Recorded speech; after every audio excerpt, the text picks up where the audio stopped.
우리가 볼 말씀은 창세기 2장 10절부터입니다. 창세기 2장 10절에서 15절까지의 말씀을 읽도록 하겠습니다.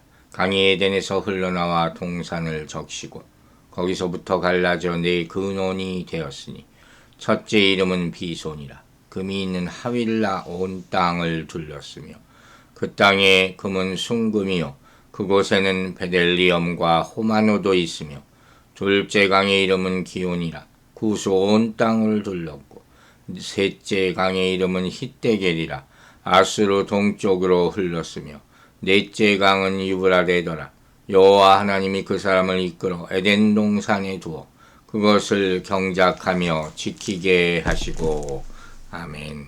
자, 오늘 본 말씀은 에덴 동산의 모습이죠. 에덴 동산의 모습을 자세하게 설명하고 있는 것을 우리가 볼 수 있습니다.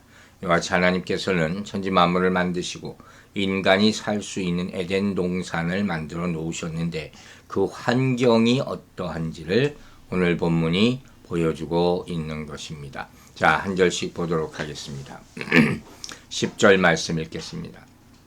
강이 에덴에서 흘러나와 동산을 적시고 거기서부터 갈라져 네 근원이 되었으며. 강이 있습니다. 에덴 동산으로부터 나온 강. 이 강은 우리가 일반적으로 아는 시내, 하수 이걸 가리키죠. 이 강이라는 단어가 이 성경에 나올 경우에 풍요함의 상징으로 많이 나타나는 것을 우리가 볼 수 있습니다. 또한 강이 동산을 적셨다는 걸 아주 윤택하게 풍성하게 적심으로 말미암아 풍요를 상징하는 이 단어가 거듭 사용됐죠. 즉 에덴 동산이 물이 풍부하여 땅이 아주 비옥했음을 우리가 발견할 수가 있는 것이에요. 원래 이 팔레스타인 땅은 굉장히 척박한 사막지대 아닙니까?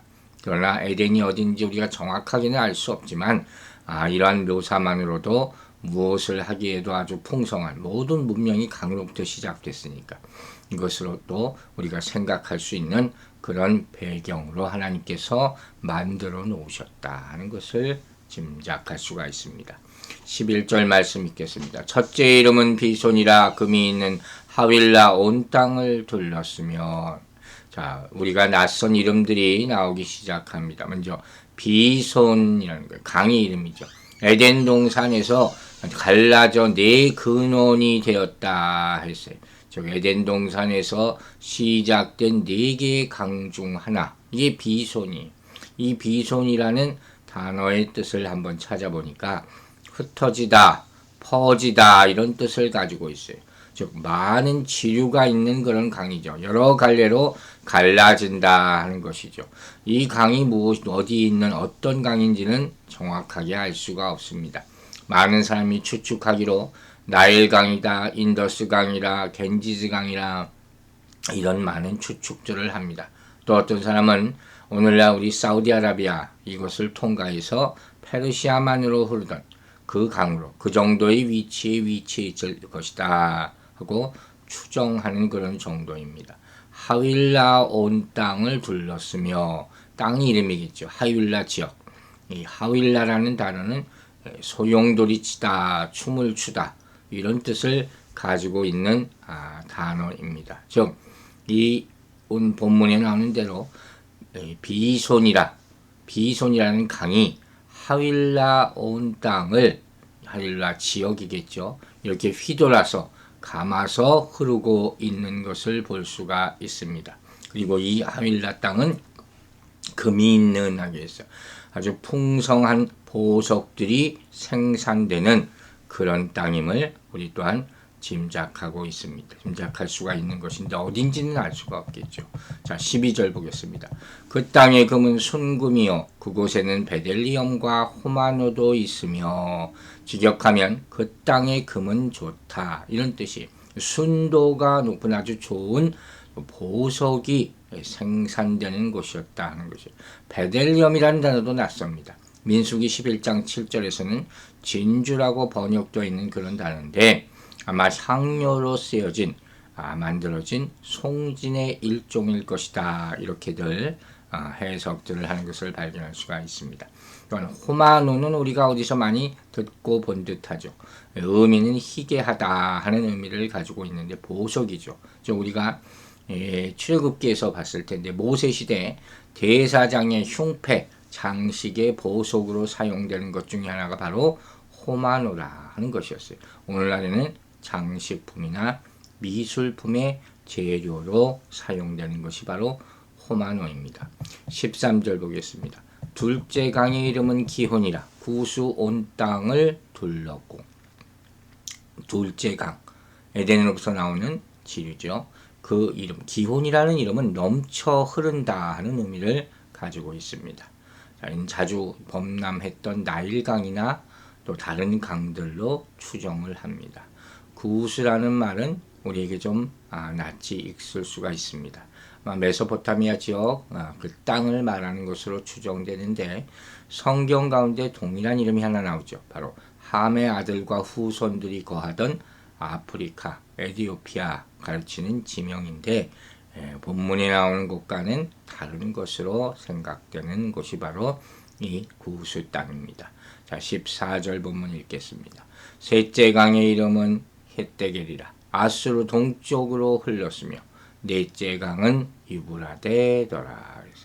앞서 나오는 비손과 기혼, 이 강들이 어떤 강인지 정확하게 위치는 알 수 없어요. 그러나 오늘 나오는 힛데겔강, 본문 14절에 나오는 이 힛데겔강과 유브라데 강은 확실히 확인할 수 있습니다. 힛데겔이라는 단어는 화살이라는 의미를 가진 아람어에서 유래한 단어예요. 화살처럼 빨리 흐른다 하는 뜻을 가지고 있는 것으로서 오늘날의 티그리스 강입니다. 티그리스 강, 우리가 어렸을 때 공부하면서 학교에서 한 번쯤 들어봤을 겁니다. 자, 그 다음 유브라데 강. 유브라데는 좋고 비옥하다 하는 뜻을 가지고 있어요. 아마 이러한 이름은 고산지에 있는 유역에 비옥한 토지가 많았기 때문에 주어진 것으로 추측을 합니다. 이 지역이 나중에 다 문화의 꽃을 피운 그런 지역이에요. 즉 힛데겔 강과 유브라데 강, 다시 말하면 티그리스 강과 유브라테스 강, 이 두 강은 문명의 발상지로 알려진 강들입니다. 즉 우리는 이 두 강, 우리가 일반적으로 학교에서 배울 때 문명이 여기서부터 시작됐다 얘기하는데 이 또한 하나님께서 만드신 것으로 우리는 알고 있습니다.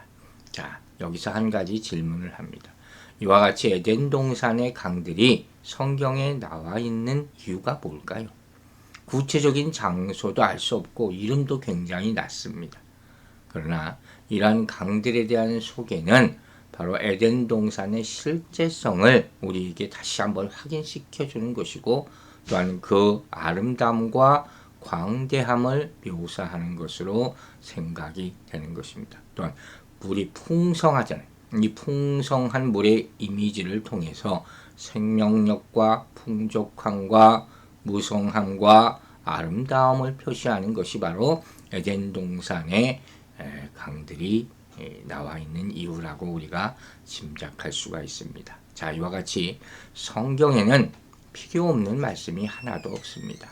여러분 가끔 보면 신약성경에 나와 있는 족보나 이런 구약성경에 나와 있는 많은 사람들과 지명의 이름들 같은 것이 지루하게 느껴져 있을 수 있습니다. 그러나 이 성경을 가만히 읽다 보면 하나님께서 다 의미를 부여하신 것을 발견해 볼 수가 있습니다. 또 한 가지, 이 강을 이렇게 창조 기사 가운데 하나님께서 나타내 주신 이유를 생각해 봅니다. 묵상 가운데 하나님께서 이런 음성을 주십니다. 우리가 낚시하시는 분들은 알겠지만 낚시를 해서 물고기를 강이나 바다에서 낚았으면 이 땅에 떨어뜨리자마자 바로 죽습니다. 그러므로 물고기에 가장 필요한 것은 물이에요.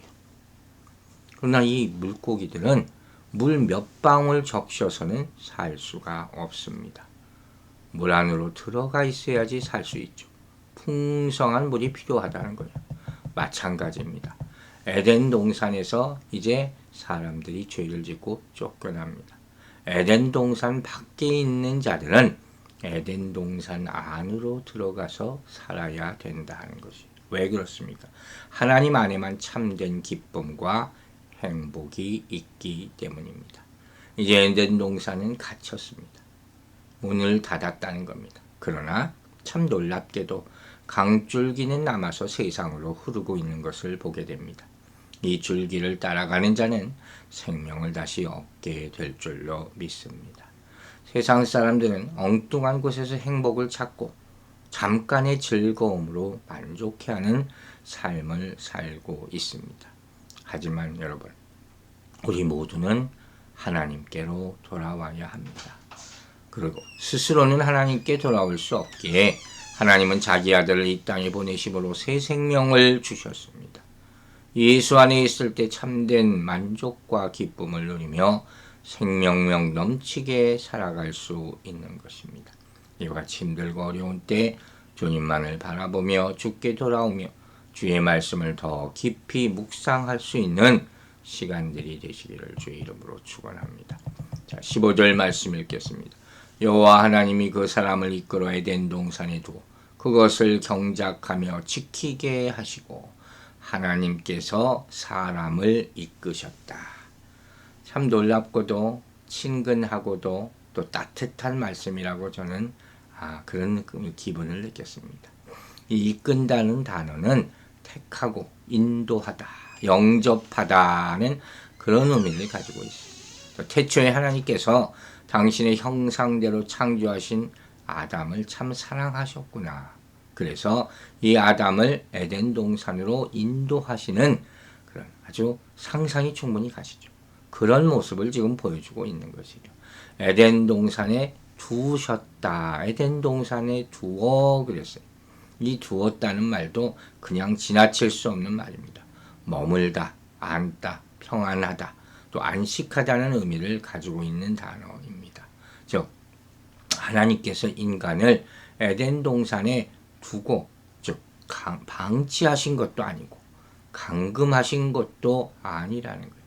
지극히 평온한 가운데 생활하면서 쉴 수 있도록 보호하셨다 하는 그런 의미를 가지고 있습니다. 하나님께서는 당신의 형상대로 창조된 인간의 행복을 위해서 간섭하시고 그 손길로 인도해 주시는 그런 하나님임을 우리가 볼 수가 있는 것입니다.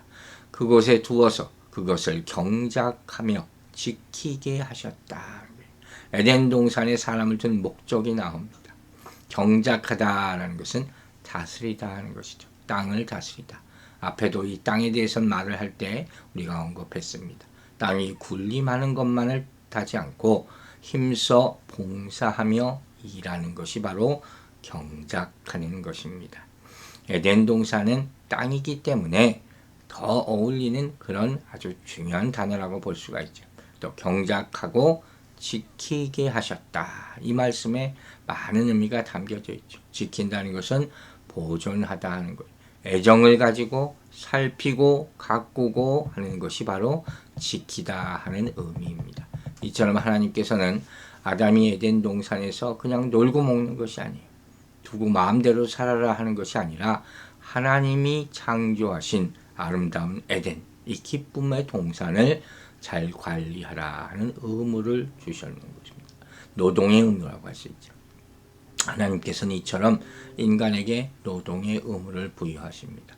이것은 고통스럽게 하려는 것이 아니라 인간을 어렵게 만들려고 하는 것이 아니라 하나님께서 맡기신 일이 있고 이 일을 성실하게 수행함으로써 더 큰 행복을 누리게 하려 하는 하나님의 배려가 있는 것입니다. 물론 인간이 타락한 이후 노동이 인간들에게 고통스러운 일면을 주게 된 것도 사실입니다. 하지만 여전히 노동은 하나님의 창조시에 주어진 엄숙한 명령에 기인된 것임을 우리가 알아야 합니다. 하나님이 주신 명령으로 우리는 신성하게 받아들여야 돼요. 또한 이 노동을 함으로 말미암아 얻은 성취감이라는 게 있습니다. 땀을 흘리고 또 수확을 하는 기쁨입니다. 데살로니가전서 4장 11절에도 또 너희에게 명한 것 같이 종용하여 자기 일을 하고 너희 손으로 일하기를 힘쓰라 이렇게 말씀하셨습니다. 이와 같이 에덴 동산은 향락과 게으름의 동산이 아니라 노동이 있는 기쁨의 삶의 터전이었습니다. 여러분, 하나님께서도 일하심으로 천지 만물을 창조하셨습니다. 그리고 지금도 이 천지 만물을 보호하시고 또 섭리함으로 일하고 계심을 잊지 마시기 바랍니다. 이처럼 일하시는 하나님께서는 당신의 형상으로 창조된 인간에게도 노동의 소명을 주신 것입니다. 따라서 노동은 신적인 것이고 거룩한 것이며 그러므로 말미암아 순종하는 인간들은 반드시 열심으로 매일 일해야 될 줄로 믿습니다. 모든 피조물, 특별히 사람은 땅을 정복해야 하고 그 땅을 섬기고 지켜야 하는 책임이 있습니다. 오늘날 이 땅이 이렇게 황폐하게 된 것은 우리가 그 땅을 온전히 다스리지 못했기 때문이기도 합니다. 사랑하는 여러분, 오늘 하루도 이 어려운 세상 가운데서 바이러스의 공포 가운데서도 이겨내고 하나님의 말씀을 가장 먼저 읽고 시작하여 안전과 하나님의 보호하심을 체험하는 여러분들 되시기를 주의 이름으로 축원합니다.